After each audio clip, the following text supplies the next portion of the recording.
नमस्कार दोस्तों, मैं हितेश मिश्रा आप सभी का स्वागत करता हूं डिकोड एग्जाम के इस डेली करंट अफेयर्स प्रोग्राम में। कैसे हैं आप सभी लोग? आई होप आप सभी लोग अच्छे होंगे और अपनी पढ़ाई को बहुत ही बढ़िया तरीके से कर रहे होंगे। देखिए, आज है 12 जून और आज के कुछ महत्वपूर्ण करंट अफेयर्स पर हम लोग चर्चा करें। उसके पहले छोटी सी रिक्वेस्ट आप सभी लोगों से कि प्लीज फटाफट वीडियो को शेयर कर दें ताकि इसका बेनिफिट सभी परीक्षार्थियों को मिलता रहे। और जैसा कि मैं आपको डेली बोलता हूं कि हमारा लक्ष्य है कि करंट अफेयर्स का एक भी प्रश्न आपके एग्जाम में गलत ना होने पाए और आपका जो अंतिम चयन हो वो इसके बिहाफ पे सुनिश्चित हो सके। तो ये हम सभी की नैतिक जिम्मेदारी है कि फटाफट हम लोग वीडियो को शेयर कर दें, इसके बाद में हम लोग उसको लाइक कर दें। और वीडियो के अंत में आपसे एक प्रश्न पूछा जाता है जिसको मैं कहता हूं कि आप लोग उसका उत्तर जरूर दिया करिए ताकि इसका बेनिफिट मिलता रहे। क्योंकि हो सकता है कि जिस प्रश्न का उत्तर आप दें, हो सकता है कि वही प्रश्न आपके एग्जाम में आ जाए और फिर आपको उस प्रश्न की महत्ता समझ में आएगी। तो प्लीज मेरी हम्बल रिक्वेस्ट है कि आप लोग 1 मिनट का समय निकाल करके उत्तर उसका जरूर दिया करें। काफी लोग जो है डिटेल्स में उत्तर अपने लिखते हैं। मैं उन सभी को जो है मेरी तरफ से बहुत सारी बेस्ट विशेष हैं। 3-4 स्टूडेंट्स ऐसे हैं जो लगातार डिटेल्स में अपने कमेंट्स को लिखते हैं। मुझे बहुत अच्छा लगता है कि कम से कम वो इतनी मेहनत कर रहे हैं। और साथ ही साथ में अगर लक्ष्य आपका यूपी पीसीएस और यूपीएससी या अन्य अदर स्टेट पीसीएस होगा तो जो मुख्य परीक्षा के प्रश्न आपको अंतिम में दिए जाते हैं वीडियो के, उनकी भी प्रैक्टिस आप लोग क्या करिए। एक स्टूडेंट ने पूछा था कि इसकी प्रैक्टिस हम लोग कहां से करें। दरअसल आप इसको जो स्टैटिक पोर्शन होगा उसको क्या कहते हैं, आप जो बुक्स आपकी होती है रेफरेंस बुक, वहां से क्या करिए, करंट के टॉपिक को किसी मैगजीन से, या ना समझ में आए तो आप मुझसे कमेंट बॉक्स में जाकर के पूछ सकते हैं।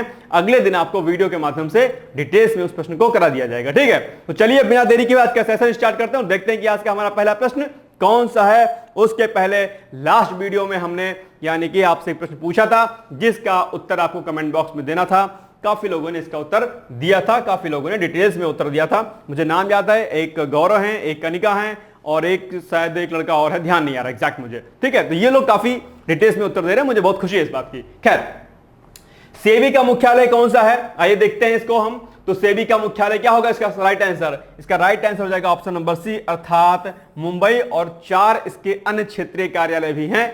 कौन कौन से 4 अन्य क्षेत्रीय कार्यालय हैं इसको आप लोग देख लीजिएगा। ठीक है, चलिए तो बिना देरी के हुए अब हम आते हैं आज के टॉपिक पर और देखते हैं कि आज का हमारा पहला करंट अफेयर्स दरअसल कौन सा है जो कि आपके चुनाव से संबंधित ही है। प्रश्न आपका क्या है कि हाल ही में यानी कि अभी जो चुनाव हुआ था तो ओडिशा की पहली मुस्लिम महिला विधायक कौन बनी है ओडिशा की।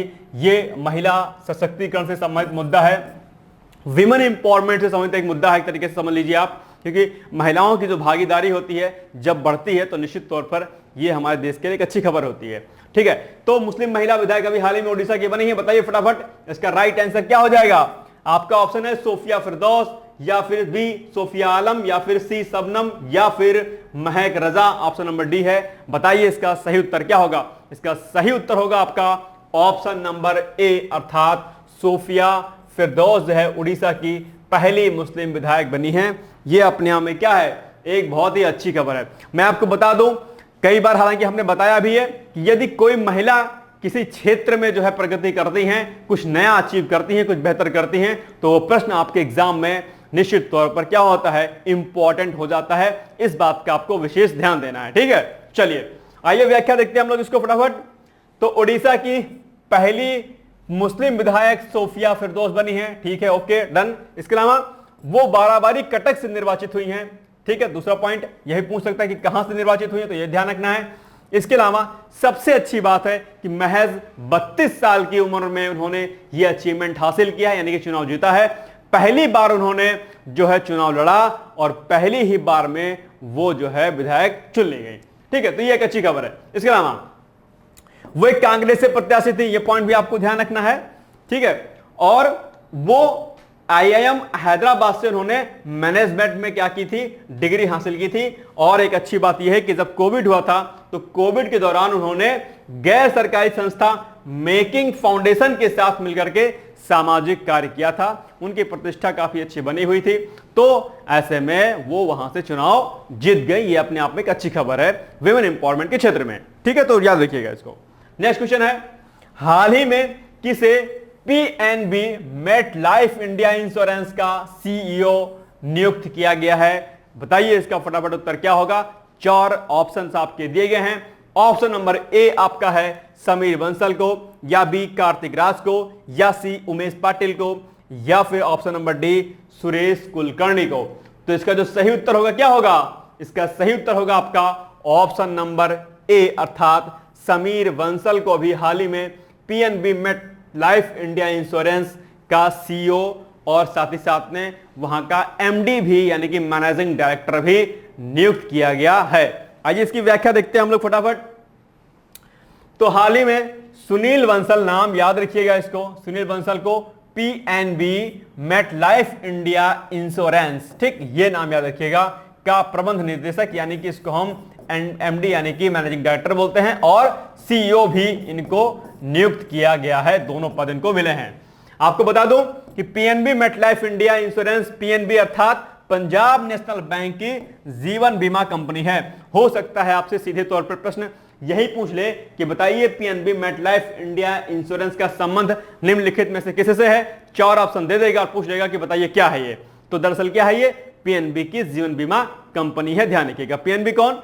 पीएनबी यानी कि पंजाब नेशनल बैंक। ओके, अगर हम बात करते हैं PNB Met Life India insurance की स्थापना की, तो इसकी स्थापना कब हुई थी? वर्ष 2001 में हुई थी। और अगर इसके मुख्यालय की बात करते हैं तो इसका मुख्यालय यानी कि इसका हेडक्वार्टर कहां पर है? मुंबई में है। यह पॉइंट भी आपको ध्यान रखना है, ठीक है। चलिए आगे हम लोग एक पॉइंट देखते हैं थोड़ा सा पीएनबी के बारे में। कभी कभी पीएनबी बैंकों से संबंधित प्रश्न पूछ लेता है कि पर्टिकुलर बैंक की स्थापना कब हुई थी, अगर वो बैंक चर्चाओं में रहता है तो पीएनबी के बारे में दो तीन पॉइंट्स हम लोग देखते हैं फटाफट।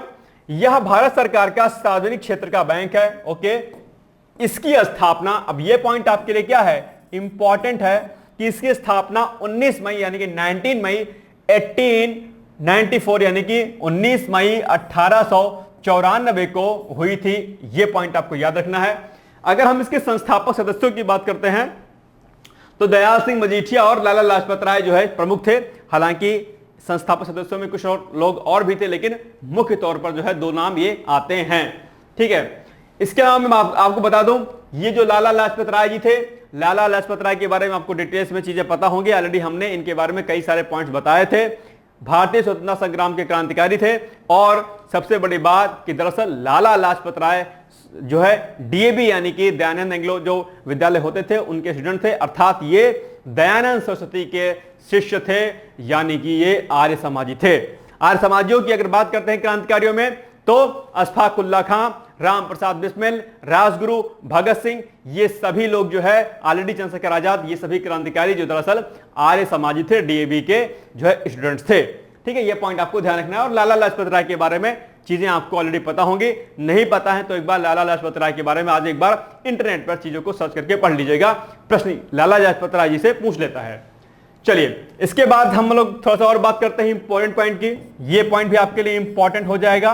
पॉइंट क्या है कि 19 जुलाई 1969 को यानी कि 19 जुलाई 1969 को भारत सरकार द्वारा पीएनबी यानी कि पंजाब नेशनल बैंक और साथ ही में 13 अदर बैंकों का राष्ट्रीयकरण किया गया था। यह पॉइंट आपके लिए काफी इंपॉर्टेंट है। अक्सर जो है बैंकों के राष्ट्रीयकरण से संबंधित प्रश्न आपके एग्जाम में पूछ लिया जाता है। तो ये वाला पॉइंट आपको क्या करना है, याद रख लेना है कि कब पीएनबी का राष्ट्रीयकरण किया गया था, 19 जुलाई 1969 को, ठीक है। चलिए ये सारे पॉइंट आपको क्या होने चाहिए, पता होने चाहिए। चलिए आगे बढ़ते हैं हम लोग। नेक्स्ट क्वेश्चन है आपका, संयुक्त राष्ट्र महासभा यानी कि यूएनजी यानी कि यूनाइटेड नेशनल जनरल असेंबली के 79वें सत्र के अध्यक्ष के रूप में निम्नलिखित में से किसे चुना गया है। यह प्रश्न भी आपके एग्जाम के लिए क्या है, वेरी वेरी इंपॉर्टेंट है। वैसे मैं आपको बता दूं कि जितने भी प्रश्न मैं आपको कराता हूं वो सारे के सारे क्या रहते हैं, बहुत ही इंपॉर्टेंट रहते हैं। मैं आप लोगों को अननेसेसरी अनवांटेड करंट अफेयर्स बिल्कुल नहीं कराता हूं, आपका टाइम वेस्ट हो ऐसी मेरी कोई मंशा नहीं रहती है। इसलिए जितने प्रश्न मैं कराता हूं सारे प्रश्न आपके एग्जाम के लिए इंपॉर्टेंट होते हैं। हां, जिस प्रश्न को मैं अगर बोर्ड पे लिखा करूं ये और इंपॉर्टेंट है तो ऐसे प्रश्नों को आपको बिल्कुल नहीं भूलना है, क्योंकि वो इंपॉर्टेंट तो होता है, लेकिन अगर मैं लिख दूं कि ये और इंपॉर्टेंट है तो इसका मतलब समझ लीजिए कि ये एक तरीके से एग्जाम में आने वाले की पूरी संभावना इसकी रहेगी, ठीक है। चलिए तो बताइए संयुक्त राष्ट्र महासभा के जो सत्र हो रहा है उसके अध्यक्ष के रूप में निम्नलिखित में से किसे चुना गया है। आपके चार ऑप्शन दिए गए हैं, एंटोनियो गुतेरस या फिर फिलेमोन यांग या फिर सी एनके सिंह या फिर ऑप्शन नंबर डी इनमें से कोई नहीं। बताइए इसका उत्तर क्या हो जाएगा सही?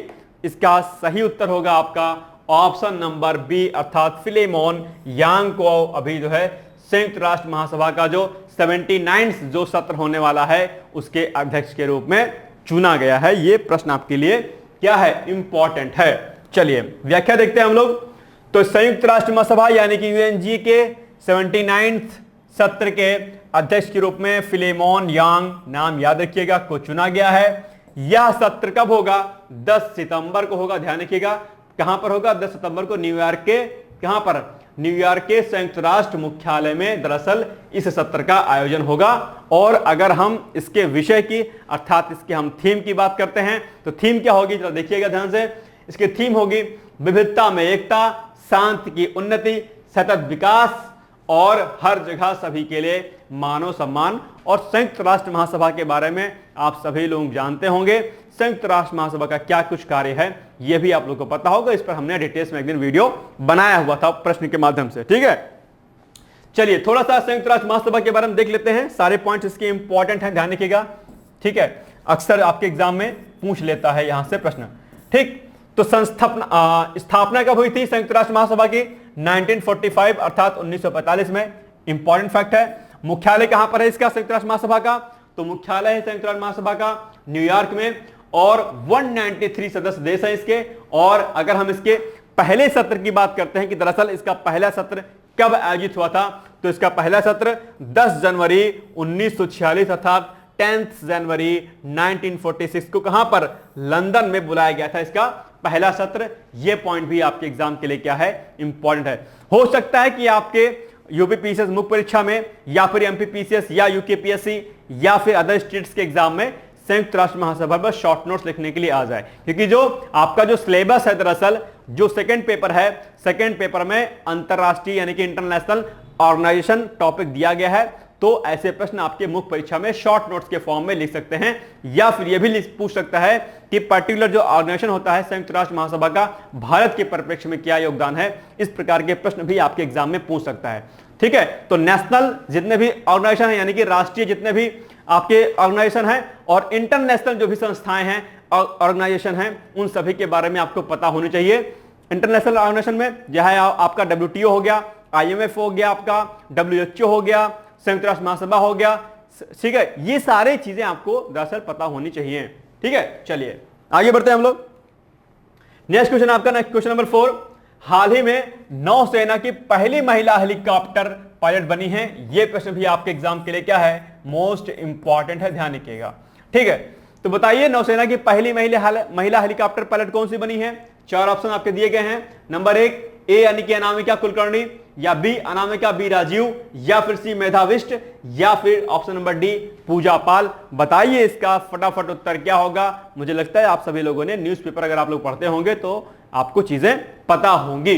तो इसका जो सही उत्तर है वो होगा आपका अनामिका वी राजीव अर्थात ऑप्शन नंबर बी इसका क्या हो जाएगा? राइट आंसर हो जाएगा। चलिए व्याख्या देखते हैं हम लोग।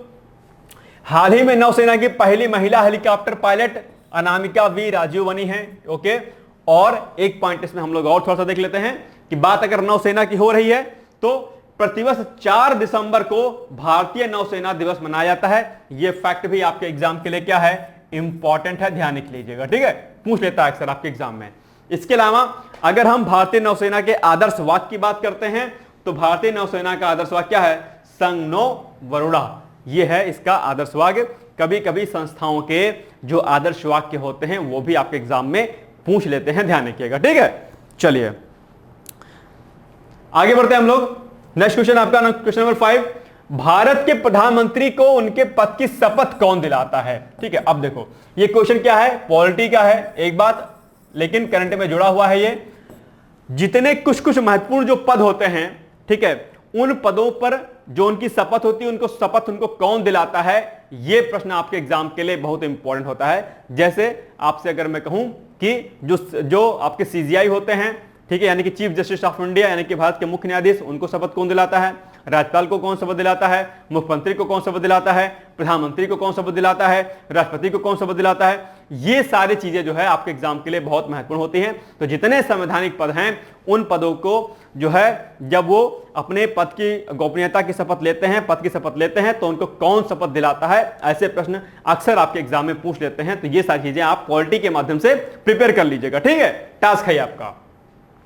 चलिए तो बताइए भारत के प्रधानमंत्री को उनके पद की शपथ कौन दिलाता है। बहुत आसान प्रश्न है, 4 ऑप्शन है, लोकसभा अध्यक्ष या राज्यसभा के सभापति या राष्ट्रपति या फिर उच्चतम न्यायालय के न्यायाधीश। बताइए इसका सही उत्तर क्या होगा। इसका सही उत्तर होगा आपका ऑप्शन नंबर सी, अर्थात भारत के राष्ट्रपति के द्वारा प्रधानमंत्री को जो है उनके पद की शपथ दिलाई जाती है। आइए व्याख्या हम लोग देखते हैं।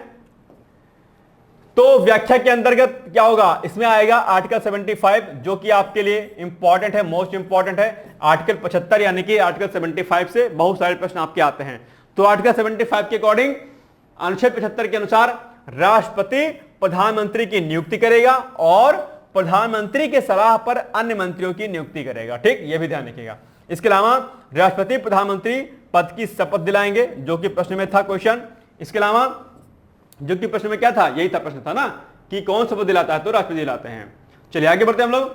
राष्ट्रपति बहुमत प्राप्त दल के नेता को प्रधानमंत्री नियुक्त करता है। ऐसा नहीं कि किसी को भी नियुक्त कर देगा, जिस दल को जो है प्रॉपर तरीके से मैंडेट मिलेगा, यानी कि जिसके जो है सांसद ज्यादा होंगे, उन्हीं को जो है उन्हीं में से किसी एक नेता को जो है क्या कहते हैं प्रधानमंत्री नियुक्त करने की प्रक्रिया करेगा राष्ट्रपति।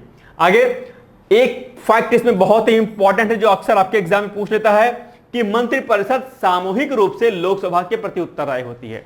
यह पॉइंट आपको ध्यान रखना है, क्या कि मंत्रिपरिषद जो होती है वो सामूहिक रूप से लोकसभा के प्रति उत्तरदायी होती है। ऐसा क्यों होता है, क्योंकि लोकसभा जिसको हम लोगों की सभा बोलते हैं, जिसका प्रत्यक्ष चुनाव होता है, जिसका चुनाव भी जस्ट हुआ था, यानी कि इसमें जनता सीधे तौर पर जो है अपने प्रतिनिधित्व को चुनती है, ठीक है। तो जो मंत्रिपरिषद होगी वो लोकसभा के प्रति सीधे रिस्पॉन्सिबल रहेगी, इस बात को आपको ध्यान रखना है। एक पॉइंट और कि जो बेसिकली होता है क्या है कि जो प्रधानमंत्री नियुक्त किए जाते हैं वो मोस्टली क्या होते हैं, लोकसभा से ही होते हैं। हालांकि ये जरूरी नहीं है कि लोकसभा से ही जो है प्रधानमंत्री को नियुक्त किया जाए, वो सदस्य दोनों सदनों में से यानी कि आपके लोकसभा या राज्यसभा में से किसी एक में से हो सकता है। कई बार राज्यसभा से जो सांसद होते हैं उनको भी जो है पीएम बना दिया जाता है। जैसे कि लेटेस्ट की अगर हम लोग एग्जांपल की बात करें तो जो आपके भूतपूर्व प्रधानमंत्री यानी कि डॉक्टर मनमोहन सिंह थे, वो राज्यसभा से सांसद थे, ठीक है। एक बात और इसमें जोड़ लीजिए कि जरूरी भी नहीं है कि जो है जिसको प्रधानमंत्री नियुक्त किया जा रहा है वो किसी भी सदन का सदस्य हो, ठीक है। किसी ए नाम के व्यक्ति को अगर प्रधानमंत्री नियुक्त किया जाता है तो 6 महीने का समय दिया जाता है। 6 महीने के अंदर जो है उसको किसी ना एक सदन के अंदर जो है उसको अपना बहुमत सिद्ध करना पड़ता है, यानी कि उसको जो है चुनाव जीतना होता है, ठीक है। ये सब पॉइंट ध्यान रखना। इसके अलावा आर्टिकल 74 आपके लिए इंपॉर्टेंट है कि राष्ट्रपति को सहायता एवं सलाह देने के लिए एक मंत्रिपरिषद होगी। आर्टिकल 74 के अकॉर्डिंग यह पॉइंट भी आपका इंपॉर्टेंट है, इसको भी ध्यान कर लीजिएगा, ठीक है। चलिए अब बात आर्टिकल की आ गई है, तो आर्टिकल से एक चीज ध्यान रखिएगा कि जितने महत्वपूर्ण आर्टिकल होते हैं, अब कैसे तैयार करना है, तो कोई भी पद है, फॉर एग्जांपल राष्ट्रपति जी ही हैं, तो राष्ट्रपति के पद की क्या क्या शक्तियां होती हैं, इनसे संबंधित जो आर्टिकल होते हैं वो इंपॉर्टेंट हो जाते हैं। इनकी नियुक्ति किस आर्टिकल से होती है, ये आर्टिकल इंपॉर्टेंट हो जाएगा। इनके वेतन भत्ते का प्रावधान किस आर्टिकल में है, ये इंपॉर्टेंट हो जाएगा। किस आर्टिकल में जो है इनको हटाया जा सकता है, ये वाला आर्टिकल इंपॉर्टेंट हो जाएगा। यानी कि इस तरीके से जो भी चीजें होती हैं वो सारे अनुच्छेद आपके इंपॉर्टेंट होते हैं। कई बार आप लोगों के पास ये प्रश्न आता है कि सर जो आर्टिकल्स है वो नहीं याद होते हैं। आपको सारे आर्टिकल्स 395 नहीं याद रखने हैं, आपको महत्वपूर्ण आर्टिकल्स याद रखने हैं। और आर्टिकल्स पर जितने महत्वपूर्ण आर्टिकल्स हैं इन पर एग्जाम के पहले मैं आप लोगों को एक वीडियो प्रोवाइड करा दूंगा, वो सारे के सारे वहां पर आपके रेडी हो जाएंगे। और बहुत जल्द आप लोग के सामने कुछ सीरीज और स्टार्ट होने वाली है, हर विषय के महत्वपूर्ण टॉपिक को मैं आपको करा दूंगा। इससे काफी ज्यादा फायदा होगा आपके जीएस के सेक्शन में, ठीक है। चलिए आगे बढ़ते हैं हम लोग। नेक्स्ट क्वेश्चन है हमारा, विश्व महासागर दिवस मनाया जाता है, कब मनाया जाता है। आपके 4 ऑप्शन दिए गए हैं। ऑप्शन ए 4 जून, बी 5 जून, सी 8 जून या फिर डी 21 जून। इसका सही उत्तर क्या होगा, इसका सही उत्तर होगा आपका ऑप्शन नंबर सी, अर्थात 8 जून को विश्व महासागर दिवस मनाया जाता है। चलिए व्याख्या देखते हैं। तो विश्व महासागर दिवस प्रतिवर्ष 8 जून को मनाया जाता है। ठीक है, इंपॉर्टेंट पॉइंट है ये, याद रखिएगा। इसके अलावा विश्व महासागर दिवस को वर्ष 2008 में संयुक्त राष्ट्र द्वारा आधिकारिक तौर पर मान्यता दी गई थी और इसके बाद वर्ष 2009 में जो है इसे पहली बार मनाया गया। यह फैक्ट भी आपको याद रखना है कि कब पहली बार मनाया गया। इसके अलावा अगर हम इसके थीम की बात करते हैं जो कि इंपॉर्टेंट है, तो थीम है इस बार की अवेकन न्यू डेप्थ। ठीक, और अब आज का आपका एक टास्क है। टास्क क्या है? टास्क नंबर 1 है कि महासागरीय धाराएं क्या होती हैं और इनके संसाधनों को पढ़ें। यानी कि महासागरीय धाराएं और इनके जो संसाधन होते हैं, महासागरीय संसाधन जो होते हैं, इनके बारे में आपको पढ़ना है। मैं आपको बता दूं कि जो मुख्य परीक्षा आपकी होती है, मुख्य परीक्षा में जो सामान्य अध्ययन का प्रथम प्रश्न पत्र है, उसमें जो ज्योग्राफी का सेक्शन है, उसमें महासागरीय जो चैप्टर है, महासागरीय धाराएं क्या होती हैं, महासागरीय रिसोर्सेज क्या होते हैं, ये जो है प्रश्न आपके एग्जाम में कई बार पूछा जाता है। तो महासागर वाले टॉपिक को आप लोग रेडी कर लीजिएगा, ये आपका टास्क है आज का। ठीक है, चलिए आगे हम लोग बढ़ते हैं। लास्ट क्वेश्चन आज का हमारा है, 7 क्वेश्चन ही आज थे हमारे पास। तो अडानी ग्रुप द्वारा किस देश में पवन ऊर्जा हेतु $1 अरब के निवेश का प्रस्ताव है? बताइए, पवन ऊर्जा के लिए अडानी ग्रुप किस देश में $1 अरब का निवेश कर रहा है? इसके पहले पवन ऊर्जा की अगर हम बात करते हैं तो आप सभी लोगों को पवन ऊर्जा के बारे में पता होगा। पवन चक्की जिसको आप लोग कहते हैं, वहां से एनर्जी जनरेट होती है। आप लोगों ने अच्छे तरीके से इसको पता होगा। इस तरीके से पवन चक्की होती है, पूरा फैन होता है और नीचे फिर जो है करंट जनरेट होता है। ठीक है, तो आपके 4 ऑप्शन दिए गए हैं, बताइए फटाफट। आपका पहला ऑप्शन है ए भूटान, बी नेपाल, सी श्रीलंका या फिर डी फिजी में। तो अडानी ग्रुप जो है पवन ऊर्जा के क्षेत्र में जहां निवेश कर रहा है उस देश का नाम है दरअसल कौन सा? श्रीलंका, आपका पड़ोसी देश। चलिए व्याख्या देखते हैं हम लोग। तो अडानी ग्रुप द्वारा श्रीलंका में पवन ऊर्जा हेतु $1 अरब के निवेश का प्रस्ताव है। ठीक, ध्यान रखिएगा। और थोड़ा सा हम लोग पॉइंट्स श्रीलंका के बारे में देख लेते हैं। हालांकि श्रीलंका के बारे में हमने 2-3 दिन पहले ऑलरेडी कुछ पॉइंट्स बताए थे, लेकिन फिर से आज एक बार इसको देख लीजिए। तो श्रीलंका की अगर हम राजधानी की बात करते हैं तो इसकी राजधानी कोलंबो है। एक बात ध्यान रखिएगा कि कोलंबो इसकी कार्यकारी राजधानी होती है और दूसरी इसकी राजधानी है कौन सी? जयवर्धने पूरा कोट्टे, और ये है यहाँ की एडमिनिस्ट्रेटिव कैपिटल यानी कि विधायी राजधानी है। ठीक है, ये पॉइंट आपको याद रखना है। ठीक है, कभी कंफ्यूज नहीं रहना है। राष्ट्रपति कौन है यहाँ के? रानिल विक्रमसिंघे हैं। ये प्रश्न भी हमने आपको कराया था। तो राष्ट्रपति यहाँ के रानिल विक्रमसिंघे हैं, याद रखिएगा। और इसके अलावा अगर और कुछ फैक्ट की बात करते हैं तो श्रीलंका दक्षिण एशिया में हिंद महासागर के उत्तरी दिशा में स्थित द्वीपीय देश है। मैप में इसको देख लीजिएगा, हमने समझाया था आपको। इसके अलावा अगर और कुछ फैक्ट की बात करते हैं जो कि हमने आपको पहले भी समझाया था कि 1972 तक अर्थात 1972 तक इसका नाम क्या था? सीलोन था, और वर्ष 1972 में इसका नाम बदलकर लंका कर दिया गया तथा वर्ष 1978 में इसमें सम्मान सूचक शब्द श्री लगाकर इसका पूरा नाम क्या कर दिया गया? श्रीलंका कर दिया गया। ठीक है, ये पॉइंट हमने आपको पहले बताया हुआ है। अब हम आते हैं आज के आपके अभ्यास प्रश्न पर, जिसका उत्तर आपको जो है कमेंट बॉक्स के माध्यम से देना है। मुझे पूरी उम्मीद है कि ज्यादा से ज्यादा लोग इसका उत्तर देंगे। तो बताइए, संयुक्त राष्ट्र महासभा का स्थापना वर्ष कब होगा? आपके 4 ऑप्शन दिए गए हैं। ऑप्शन नंबर ए 1940 अर्थात 1940, option number B 1942, option number C 1945 और ऑप्शन नंबर डी 1954। 4 ऑप्शन में से एक ऑप्शन सही है। इसका उत्तर आप लोग फटाफट दीजिएगा और इसका उत्तर आज के ही वीडियो में छुपा हुआ है। तो चाहे तो आप वीडियो को जो है एक बार देख सकते हैं दोबारा से। ठीक है, इसका उत्तर आप लोग प्लीज दीजिएगा। मुझे अच्छा लगता है जब आप इसका उत्तर देते हैं, मुझे खुशी होती है कि आप शिद्दत के साथ, तल्लीनता के साथ आप अपनी स्टडी को कर रहे हैं, क्योंकि हमें सिलेक्शन लेना है, अंतिम रूप से चयन लेना ही लेना है। इस जिद के साथ, इस दृढ़ विश्वास के साथ, इस संकल्प के साथ आपको आगे बढ़ना है। अंतिम रूप से चयन आपको लेना ही लेना है। क्या हार में क्या जीत में, किंचित नहीं भयभीत में, संघर्ष पथ पर जो मिले ये भी सही वो भी सही। ठीक है, ठीक है। तो हर हाल में आपको लेना ही लेना है जो है अपना सिलेक्शन, ये बात आपको ध्यान रखनी है। ठीक है, और इसके लिए मेहनत करना पड़ेगा। जो टास्क देता हूं उसको पूरा करना पड़ेगा, कमेंट करके अपने उत्तर को देना ही पड़ेगा। आलस को थोड़ा सा दूर हटाओ। कुछ महीने की बात है, कुछ समय की बात है, 7-8 महीने में, 9 महीने के अंदर आपका सिलेक्शन हो जाएगा। और आज जो लोग आप पर कमेंट करते हैं, जो लोग आप पर टीका टिप्पणी करते हैं, उनके सभी प्रश्नों पर विराम चिन्ह लग जाएगा आपकी सिलेक्शन से। और जो लोग आपसे दूर हो गए हैं, जो लोग आपसे कट चुके हैं, वो लोग आपके पास, आपके नजदीक आ जाएंगे।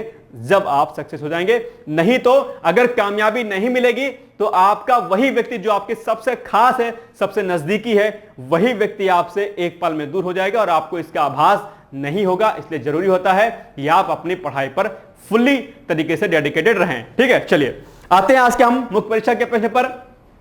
तो आज का मुख्य परीक्षा का प्रश्न है कि महासागरीय धाराएं क्या होती हैं तथा इनकी उत्पत्ति कैसे होती है। ये आपका आज का प्रश्न है और ये प्रश्न जाएगा आपके यूपीपीसीएस के या यूपीएससी के जीएस पेपर फर्स्ट में, यानी कि जियोग्राफी वाला जो आपका सेक्शन है वहां पर यह प्रश्न आपका जाएगा। ठीक है, तो ये हो गया आज का ये प्रैक्टिस प्रश्न, जिसकी आप लोग प्रैक्टिस मुख्य परीक्षा के लिए करिएगा। ठीक है, चलिए मिलते हैं हम लोग एक नए वीडियो के साथ कल। और हां, कल हमने यूपीपीसीएस प्री 2024 का स्ट्रैटेजी वीडियो बनाया हुआ था, उसको आप लोग देख लीजिएगा। और आज जो है कल जो है सॉरी एक वीडियो मई महीने का ऑलरेडी अपलोड हो चुका है, उसको आप लोग देख लीजिएगा। पूरा क्विक रिवीजन आपको मई माह का वहां पर मिल जाएगा। ठीक है, चलिए फिर मिलते हैं कल हम लोग एक नए वीडियो के साथ। तब तक आप सभी लोग पढ़ते रहिए, मस्त रहिए, व्यस्त रहिए। All the best. Thank you so much. Bye bye, take care.